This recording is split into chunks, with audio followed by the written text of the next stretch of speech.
Bila ku buka mataku dan lihat wajahmu,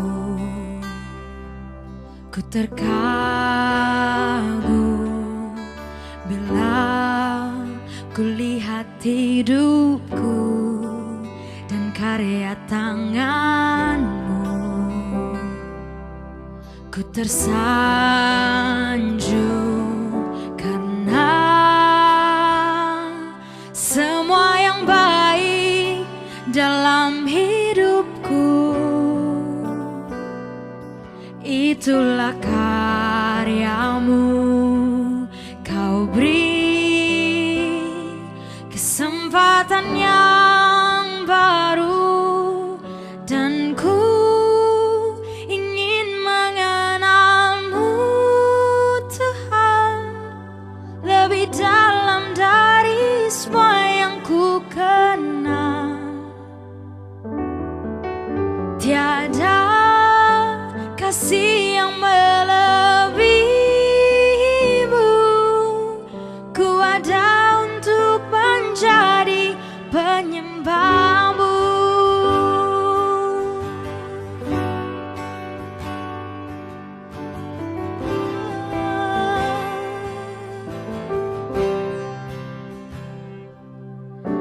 Bila ku buka mataku dan lihat wajahmu, ku terkagum. Bila ku lihat hidupku dan karya tanganmu, ku tersanjung karena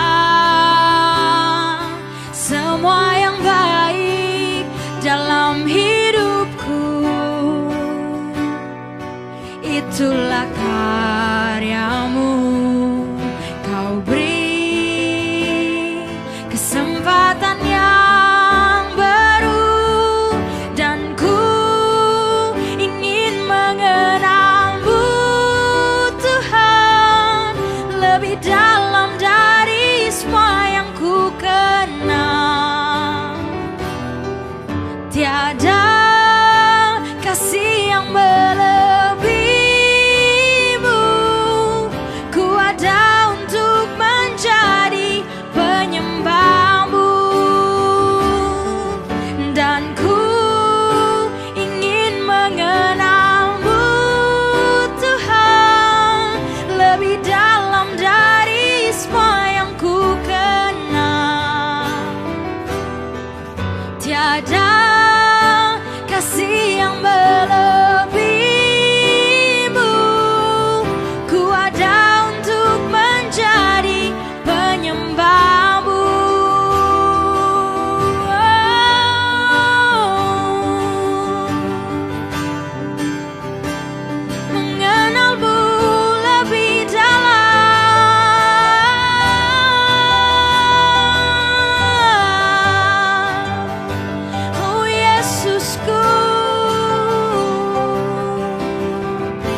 Kami mengucap syukur Tuhan pada malam hari ini atas penyertaan Tuhan yang nyata sempurna dalam setiap kehidupan kami. Bapa, pada malam hari ini kami mau duduk, diam dan mendengarkan firman-Mu Tuhan. Isi hati-Mu sendiri, sampaikan Tuhan apa yang Engkau rindukan untuk kami lakukan dalam kehidupan kami sehari-hari. Dimanapun kami berada pada malam hari ini Tuhan, di tempat kediaman kami masing-masing, Engkau Tuhan yang akan selalu menyatakan isi hati-Mu. Sekali lagi Tuhan, Engkau memberikan kami hikmah dan kebijaksanaan untuk kami boleh mengerti apa yang ingin Kau sampaikan. Berbicaralah Bapa melalui hamba-Mu ini, supaya setiap apa yang keluar dari mulut hamba-Mu ini bukanlah perkataan hamba-Mu ini sendiri, melainkan adalah perkataan-Mu Bapa dan isi hati-Mu. Di dalam nama Tuhan Yesus kami berdoa. Haleluya. Amin. Shalom Bapak Ibu yang terkasih dalam nama Tuhan Yesus Kristus. Pada malam hari ini sama-sama kita akan belajar dari 2 Timotius 4 ayatnya yang kedua dan ketiga. Sekali lagi dari 2 Timotius 4 ayatnya yang kedua dan yang ketiga. Demikian bunyinya, beritakanlah firman, siap sedialah baik atau tidak baik waktunya, nyatakanlah apa yang salah, tegurlah dan nasihatilah dengan segala kesabaran dan pengajaran. Karena akan datang waktunya orang tidak dapat lagi menerima ajaran yang sehat, tetapi mereka akan mengumpulkan guru-guru menurut kehendaknya untuk memuaskan keinginan telinganya. Sekali lagi saya bacakan dari 2 Timotius 4 ayat yang kedua dan ketiga. Beritakanlah firman, siap sedialah baik atau tidak baik waktunya. Nyatakanlah apa yang salah, tegurlah dan nasihatilah dengan segala kesabaran dan pengajaran. Karena akan datang waktunya orang tidak dapat lagi menerima ajaran sehat, tetapi mereka akan mengumpulkan guru-guru menurut kehendaknya untuk memuaskan keinginan telinganya. Ya, untuk flashback kembali tentang apa yang saya sampaikan pada 2 minggu yang lalu dalam ibadah tengah minggu, kita belajar untuk menerima masukan dan teguran. Ya, yang pertama kita mengenal atau kita mengetahui bahwa firman Allah bermanfaat untuk mengajar. Setelah itu kita tahu bahwa firman Allah juga bermanfaat untuk menyatakan kesalahan, memperbaiki kelakuan dan mendidik orang dalam kebenaran. Dan saya juga menyampaikan pada 2 minggu yang lalu bahwa untuk kita selalu untuk menjaga hati kita tetap waspada, karena teguran bisa datang dalam keadaan baik ataupun dalam keadaan yang tidak baik juga. Nah, jadi pada malam hari ini, ibadah tengah minggu pada tanggal 15 ini, kita sama-sama akan belajar. Saya akan ambil subtema, yaitu tentang nyatakan firman Tuhan. Sama seperti yang dikatakan surat Paulus kepada Timotius, dikatakan adalah beritakanlah firman, siap sedialah baik atau tidak baik waktunya. Jadi gini, saya mau katakan bahwa berikan teguran dan nyatakan apa yang salah, baik atau tidak baik waktunya. Kita harus mengerti bahwa kita tidak selalu harus menunggu waktu yang baik untuk menegur orang, untuk menyatakan kesalahan, atau untuk menegur orang. Kita tidak perlu menunggu waktu yang baik. Tapi Tuhan berkata, atau Paulus sendiri mengajarkan kepada anak rohaninya, anaknya yang terkasih yaitu Timotius, untuk menyatakan itu semua, nyatakan firman Tuhan dalam keadaan baik atau tidak baik. Dan saya mau katakan gini, ketika kita memberikan teguran, ketika kita menyatakan apa yang salah, sebaiknya kita menyatakannya tanpa samar-samar, ya, tanpa disamar-samarkan, karena tidak semua orang peka terhadap teguran yang samar-samar, ya. Dan saya mau encourage untuk kita semua yang ada di tempat ini, yang sedang mendengarkan pada malam hari ini, yaitu jangan takut dibenci atau dijauhi. Saya mau katakan dibenci dan dijauhi ini adalah sebagai penganiayaan batin, ya, penganiayaan batin atau penganiayaan sosial, yang dimana kita jadi dijauhi atau kita jadi dibenci karena apa? Karena kita memberitakan firman Tuhan. Terkadang kita disalah mengerti, kadang kita juga orang lain melihat kita sok suci atau dan sebagainya. Itu semua wajar terjadi dalam kehidupan kita sehari-hari. Kenapa saya katakan kayak gitu? Karena Yesus pun mengalami hal yang sama. Dan nabi-nabi terdahulu pun dianiaya atas pemberitaan firman Tuhan. Jadi saya mau katakan bahkan dari zaman 2000 tahun yang lalu, kita sudah melihat bahwa ketika kita memberitakan firman Tuhan, hal-hal seperti ini, hal-hal yang dimana kita melihat adanya penganiayaan itu terjadi. Itu terjadi, bukan hanya pada saat ini. Tapi mungkin saat ini kita sudah melihat ada keadaan mungkin di dalam perkotaan itu tidaklah seburuk yang lalu. Kalau kita pernah tahu bahwa seperti ada banyak sekali martir Tuhan yang terjadi hanya karena penganiayaan firman Tuhan. Mungkin saat ini juga masih banyak terjadi, tapi saya mau katakan bahwa apa yang kita alami saat ini mungkin sedikit lebih baik atau jauh lebih baik mungkin kalau kita yang ada di kota, karena tidak akan semenegangkan atau semengerikan apa yang terjadi di zaman dahulu. Ya. Tapi saya mau katakan tetap ada penganiayaan batin atau ada penganiayaan sosial, seperti contoh kita dibenci dan kita dijauhi, orang tidak mau bergaul dengan kita, orang tidak mau menegur kita hanya karena kita memberitakan firman Tuhan atau karena kita menyatakan kesalahan seseorang. Dan hal itu adalah wajar terjadi. Ya. Kita mau lihat bahwa untuk orang Farisi dan ahli-ahli Taurat pada zaman itu, pada zaman Yesus itu sandungan bagi mereka. Yesus itu batu sandungan bagi mereka karena mereka merasa bahwa ada orang yang menyaingiku, ada orang yang mengambil murid-muridku, ada orang yang mengajarkan ajaran yang menurut mereka adalah ajaran yang baru, yang sebenarnya Yesus hanya menggenapi setiap firman-firman Tuhan yang telah disampaikan oleh nabi-nabi yang terdahulu. Jadi saya mau katakan gini, semakin giat dan gencarlah menyatakan firman Tuhan dalam kehidupan kita, mungkin kepada orang-orang yang ada di sekitar kita, mungkin kepada rekan kerja kita, mungkin juga kepada anak-anak kita, cucu-cucu kita. Kalau kita melihat ada kesalahan, tegurlah dengan kasih, tegurlah dengan setiap kesabaran kita, tegurlah mereka supaya kita bisa melihat bahwa kita menjadi saluran berkat, kita menjadi saluran Tuhan untuk kita boleh memberitakan kebaikannya, kita boleh memberitakan bagaimana cara kita menjadi orang Kristen yang sejati. Ya, sekali lagi, mari semakin giat dan semakin gencar menyatakan firman Tuhan. Karena hari-hari ini sudah nyata bahwa orang tidak lagi menerima ajaran sehat, itu yang dikatakan firman Tuhan yang kita baca barusan. Jadi mengerti dan sadar bahwa kadang orang-orang yang melakukan kesalahan, mereka juga mengulangi kesalahan-kesalahan itu secara sadar. Jadi bukan hanya karena mereka tidak sadar atau mereka tidak mengerti kesalahan mereka. Ya, memang ada jenis orang yang mungkin mereka melakukan suatu kesalahan dan mereka lakukan terus-menerus, tapi kenapa mereka melakukan terus-menerus itu karena mereka tidak tahu bahwa itu adalah suatu kesalahan. Tapi ada juga orang yang tahu bahwa dia itu salah, tapi ia tetap melakukannya terus-menerus, berulang-ulang.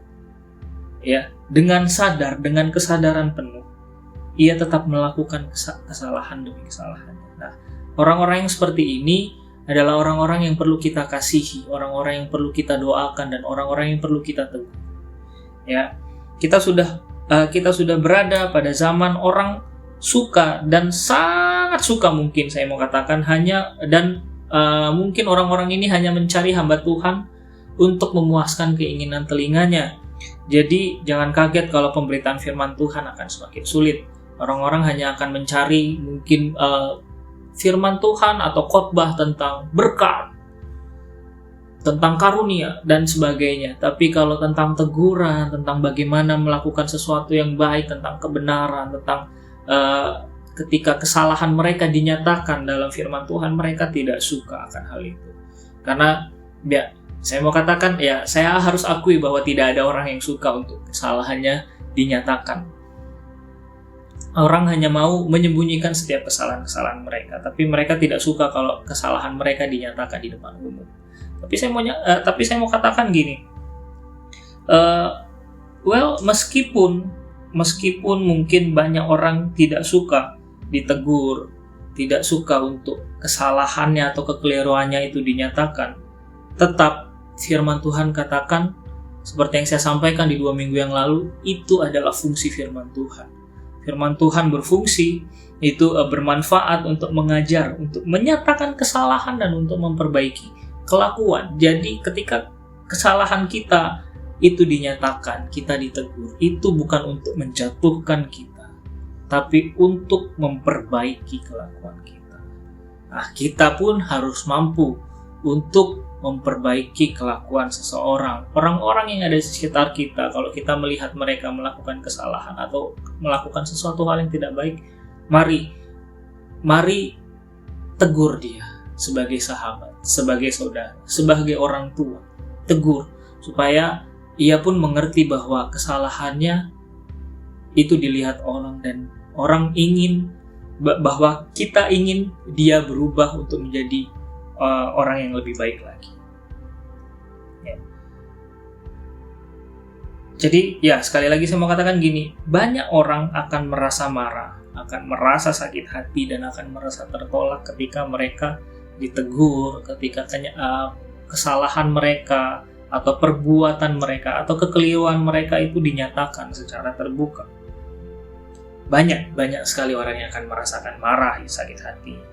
Tapi sekali lagi saya mau katakan bahwa teguran dan penyataan kesalahan bukan untuk menjatuhkan orang. Itu juga bagian kita yang untuk kita harus pelajari benar-benar bahwa bukan hal itulah yang kita lakukan, bahwa bukan untuk menjatuhkan seseorang tapi untuk menuntun orang kembali pada jalan yang benar. Sekarang misalnya, kalau kita contoh saja dari Kuala Lumpur, kita mau berjalan ke arah atau tujuan kita adalah ke arah Johor. Dan ketika kita masuk tol gitu dan tanpa sadar kita melihat maksudnya driver mengarah ke arah utara, ke arah Pineng gitu misalnya. Dan kita tahu bahwa itu adalah jalan yang salah. Apakah kita akan diam saja sampai ke Pineng untuk mengatakan, kamu salah, kamu seharusnya pergi ke Johor? Atau setelah secepatnya kita akan memberitahukan driver bahwa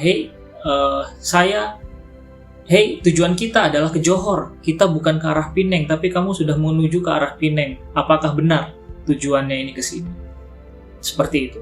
Kalau kita tidak cepat-cepat menyatakan kesalahannya atau tujuannya salah, akan terlambat sekali untuk kita akan memberitahukan kesalahan itu.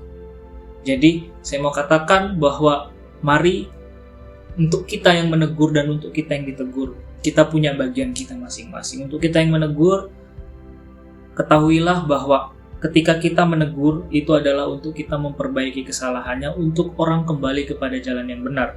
Dan untuk kita yang ditegur, sadarlah bahwa ketika kamu ditegur, ketika kita sedang ditegur, orang berarti masih mengasihi kita, memperhatikan kita.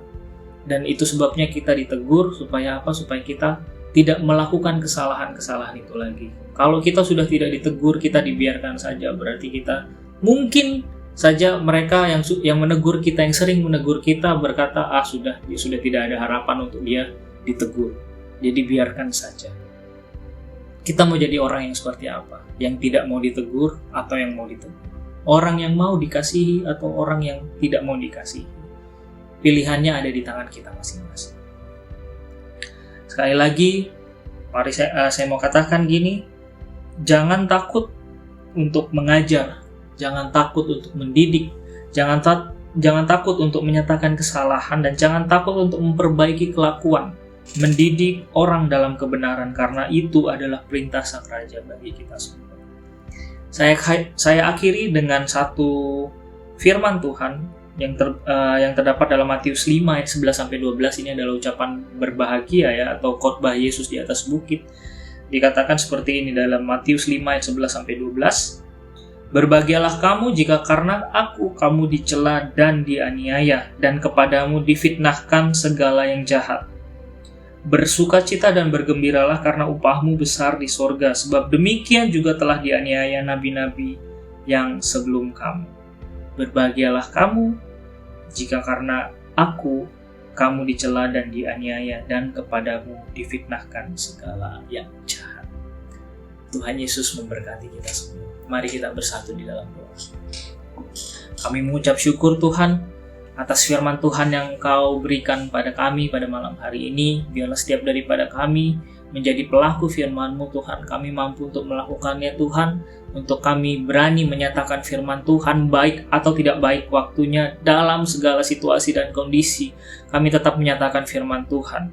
Kami berani untuk menegur, kami berani untuk menyatakan kesalahan, dan kami mau Tuhan untuk membawa orang kembali kepada jalan kebenaran Tuhan Yesus. Biarlah setiap daripada kami mampu Tuhan memiliki kekuatan untuk menyatakan ini semua, bukan hanya sebagai pendengar firman, tapi sebagai pelaku firman Tuhan. Biarlah pertumbuhan ada dalam hidup kami, pertumbuhan rohani itu terjadi Tuhan. Kami percaya Tuhan Yesus sepanjang minggu ini Tuhan akan menyertai kami, memberikan kesehatan, kekuatan, dan sukacita, damai sejahtera akan melimpah-limpah karena Roh Kudus hidup di dalam kami. Roh Kudus, Engkau tidak akan berhenti berbicara atas setiap umat-Mu pada malam hari ini. Meskipun hamba-Mu telah selesai berbicara Tuhan, tapi Engkau nyatakan Tuhan isi hati-Mu dari hari ke hari. Dan nyatakan Tuhan apa yang ingin kami lakukan Tuhan dalam kehidupan kami, supaya Engkau disenangkan melalui setiap perbuatan kami dan perkataan kami. Terima kasih Bapa.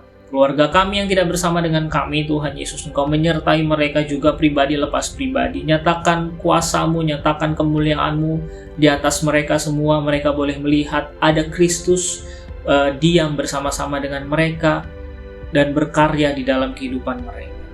Ini seru doa kami Bapa pada malam hari ini. Di dalam nama Tuhan Yesus Kristus kami berdoa dan mengucap syukur. Haleluya. Amin.